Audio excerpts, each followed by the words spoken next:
What's going on, guys? My name is Wade with Tech Daily. So I've been using the new 2021 Moto G Stylus for the last couple of weeks now. Actually, I've been using all the newly released Moto phones that came out this past month, and I've basically come to the conclusion that this stylus is the only Motorola device worth getting this year. It's not just because it's bigger and nicer with a fresh new design. It's not just because it has a bit of a spec boost and solid feature set, including that stylus support. No, it's mainly because this 2021 Moto G Stylus is an actual upgrade over last year. And that sounds weird. New phones should be upgrades from their previous versions, but that simply can't be said about most other new Motorola phones this year. In fact, new 2021 Moto devices like the G Power and the G9 Power are literal downgrades. They are worse devices than their 2020 counterparts. So in my eyes, this new 2021 stylus is not only a worthwhile upgrade for previous stylus users, but it's also probably the Moto phone that any other person should be considering too, if they want a 2021 Motorola device. Now, setting aside Motorola's poor decision making with their smartphone lineup this year, I think the stylus on its own is a solid device anyway. It offers a lot for the money, it's obviously very unique, it's a good enough alternative to the Note, and I guess technically the S21 Ultra now with its S Pen edition. There's a lot to like here. So let's go ahead and get into it, and I'll talk about my experience with this device and fill you in on everything you need to know about the new 2021 Moto G Stylus. Physically, this phone did change a little bit versus last year, but a lot of that is just superficial. It's got a fresh, new, shiny finish, but it's still an all-plastic build. There's no official water resistance rating, but it's water repellent again, so it should handle an accidental spill. No wireless charging either, or any other new add-ons, but looking around, you've still got all the essentials. There's a micro SD card slot, a redesigned fingerprint sensor, a headphone jack down below next to the USB-C charging port, and even a new look to the camera module, which I think does add a lot in increasing the sort of premium look to this phone, which I know sounds a little weird, but that's just my opinion. Also, what you stare at all day long is set up the same too. Corner camera cutout, pretty slim bezels all around, but the biggest change here with the phone physically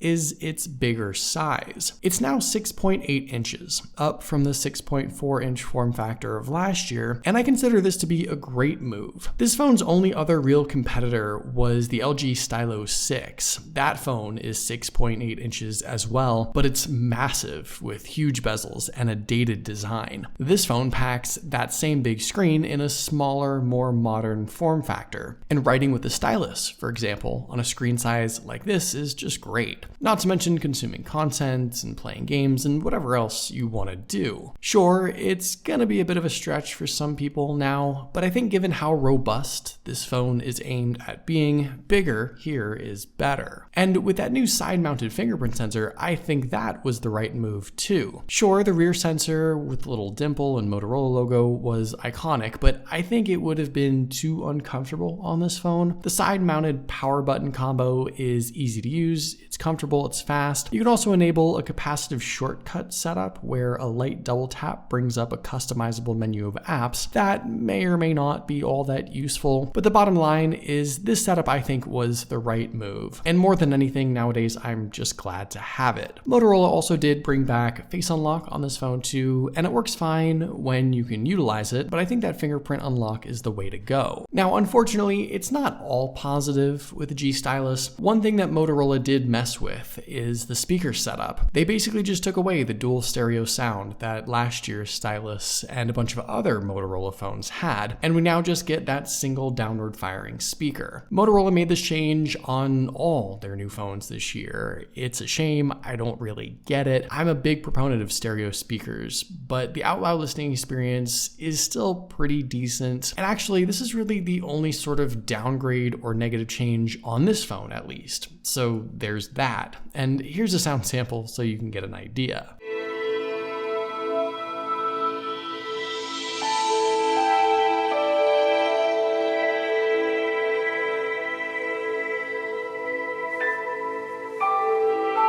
Obviously, the main reason why you'd even consider this phone in the first place is because of the built-in stylus support. And while Motorola didn't bring any new changes or features here, I think this familiar setup and feature set still offers a lot of value. The stylus itself is housed in pretty much the same place, but it now has that clicky pop-out top that makes it easier to grab for and put away. The pen is also a little bigger than last year, which I find makes it more comfortable to hold and easier to write with. The tip of the stylus, for whatever reason, is thicker this year and more rounded, less pointy, but that all doesn't really matter because this setup is still just your basic metal pointer tool. There's no Bluetooth connection between the pen and the phone. The stylus doesn't offer any additional button functions. It is the same simple little stick that's basically an extension of your finger, just a little more precise. So you can of course just utilize the stylus to interact with the phone as you would with your hand and tap away at anything you want. I know a lot of people just like being able to do this.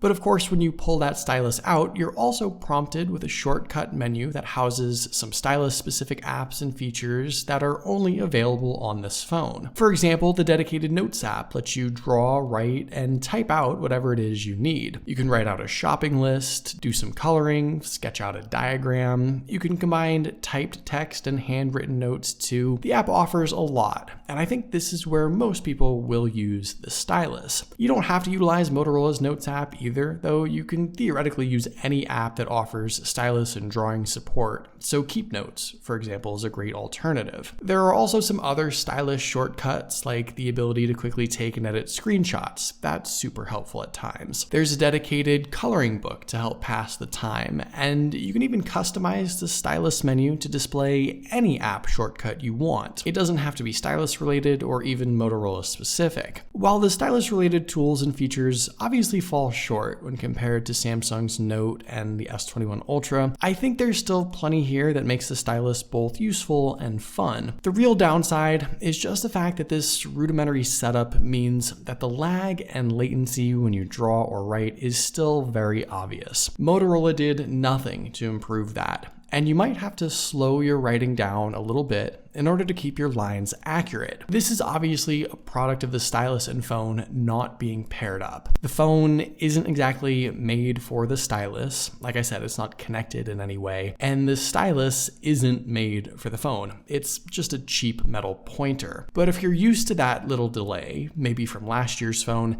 it's not really a big deal. It's just still very far from the Note or Galaxy Tab or Apple Pencil experience that I know a lot of us are used to nowadays. So you have to keep that in mind. All in all, the stylus support I think is still reason enough to consider this phone if you get even a little bit of use out of it. And just to finish up with the screen here, the new Moto G stylus has the same 1080 resolution IPS LCD panel that we've seen before. It normally wouldn't even be worth highlighting, but remember how I said that Motorola downgraded some of their other 2021 smartphones? Yeah, this is where those phones lost out, like the new G Power, for example. It got a 720p display, which is just ridiculous. So while there's nothing new or exciting here, and you can certainly get a better AMOLED display or even a high refresh rate panel on other phones for a similar price now, at least it's not a crappy 720 resolution screen like some other new Moto phones, though just having to say that is really not a good look. The last two big elements to this phone, the internal specs and the camera setup, fortunately are pretty decent. And I think for a vast majority of people, this device is going to be able to handle most anything you want to throw at it. This time around, we get the Snapdragon 678 chipset and Adreno 612 GPU, a newer setup over last year. Still just 4 gigs of RAM and 128 gigabytes of storage, but I've been able to live with all that just fine. In fact, I think this phone performs quite good, honestly. From average everyday use to more intense stuff like games, I haven't had a blip or an issue at all, and I haven't come across anything really this phone can't handle. If I have to complain about something, I think 4 gigs of RAM maybe makes this phone fall a little behind in keeping apps current. Some stuff tends to get relaunched or reloaded once a dozen or so things get opened up. But other than that, if you want a game on this phone, you totally can. Whether it's more simple stuff or more graphics heavy titles, I haven't run into any issues. Really, the biggest thing about these Moto phones is is just the lack of timely software updates. The G Stylus I consider to be one of Motorola's more important devices, and yet it ships with Android 10. In fact, I think only one Moto phone right now even has an Android 11 update, so it could be weeks or maybe even months before we see an update for this phone. Will the average user care or even notice? Probably not, but I feel like the lack of solid software support versus the competition means you do lose out on some of the value and some of the long-term potential. Obviously, the Pixel is in a league of its own when it comes to software support, but even Samsung offers timely updates and a couple of years of support on their mid-range A-series devices, priced similarly to this phone. With a slow Android 11 rollout and likely just one Android version update in total, Motorola continues to offer lackluster software support, and I don't really understand why. Now, on the plus side, what they lack in software updates, they make up for in battery life. A lot of Motorola's devices are known for having pretty beefy batteries, and this phone is a solid offering too. The 4000 mAh battery inside is enough for me to power through a little more than a day's use at 70% brightness, with plenty of social media use and a bit of gaming too. It's not the crazy powerhouse device like the Moto G Power, obviously, and I'm not quite sure it's the full 2-day battery device that Motorola advertises. Maybe not for everyone, but it's solid, and I have no complaints. Finally, when it comes to the cameras, the Moto G Stylus offers a decent set of capabilities that I think most people will be happy with. Around back, the new quad lens setup now includes 48 megapixel main lens, 8 megapixel ultra wide, 2 megapixel macro for up close shots, and a 2 megapixel depth sensor. The 16 megapixel selfie camera I think up front also has a lot of potential too, and inside the redesigned camera app you'll find most of the tools and options you'd want. I'm still personally not a big fan of the macro lens, for example, but you can shoot up to 4K video with this phone, which is great. There's night mode, pro shooting controls, a couple other Moto specific add-ons like the spot color filter, there's enhanced video stabilization, and I think the results here are pretty good. This phone produces a really natural looking shot. You could call it dull, but I call it realistic. There's no fancy color enhancements or saturation boosts. There's a ton of detail in every shot, which I find to be most important. Where this phone misses the mark more than anything else is usually when the lighting conditions are less than ideal. Shadowy areas tend to get lost. Dark scenes can be a little too dark. With video, I think what impressed me the most is that stabilization. This phone is just silky smooth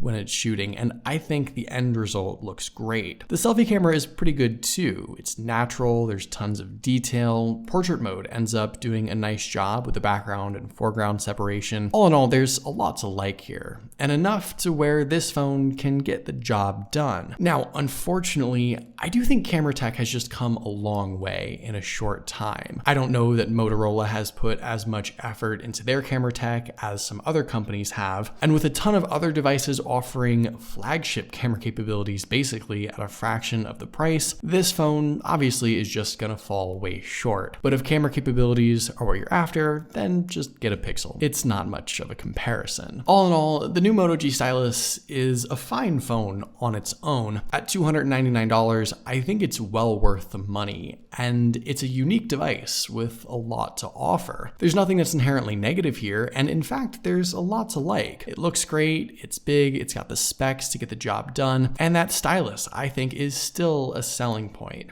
even if there's been no real improvement from the previous year. More than anything though, like I explained already, this is the only phone I consider to be a genuine upgrade over last year, and the only 2021 Moto device in the lineup right now that's worth getting. I hate to harp on it so much, but Motorola just launched some disappointing devices to start the year off, and I think this one, in my opinion, is probably the only new Moto device worth considering right now, if you want a new device that's genuinely worth the money. So there you go, those are my thoughts on the new Moto G Stylus. What do you guys think about this phone? Is it something you're considering right now? Let me know in the comments down below. I'd love to know your thoughts, of course. But hopefully you guys did enjoy this video. Be sure to follow Tech Daily on Twitter and subscribe to the Tech Daily YouTube channel if you haven't already, and I'll see you guys later.